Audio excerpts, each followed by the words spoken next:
Not every curse comes with ghosts and graveyards. Some are far more real and far more terrifying, lurking just out of sight in the places we think are safest. Some curses ride shotgun down lonely highways, following you in the rearview mirror, waiting for the right moment to strike.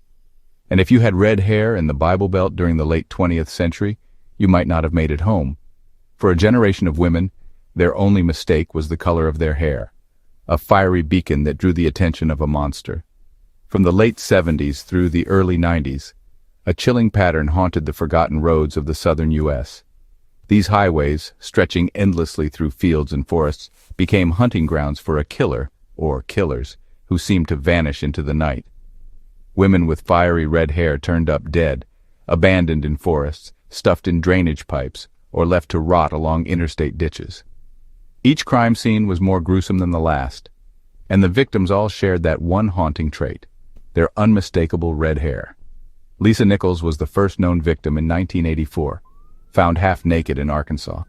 She was discovered by the side of a remote road, her life violently stolen, her identity a mystery for months.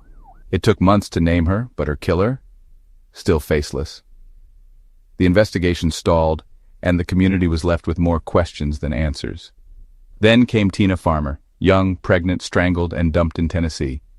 Her story was even more tragic, as she carried new life with her, and yet, for decades, her name was a mystery.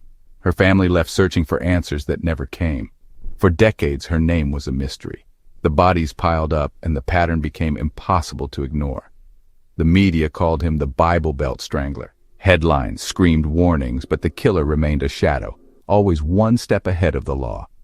No cameras, no witnesses, just a killer who hunted by headlights, stalking the highways at night, preying on the vulnerable and vanishing before anyone could catch a glimpse.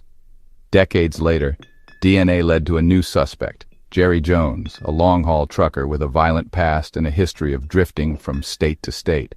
For a moment, it seemed like the nightmare might finally end.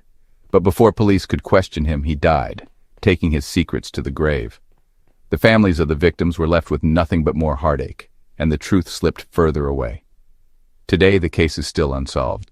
The curse of the Redheads remains, a killer or killers, forever lurking on the highways. The roads are quieter now, but the fear still lingers, and the mystery endures.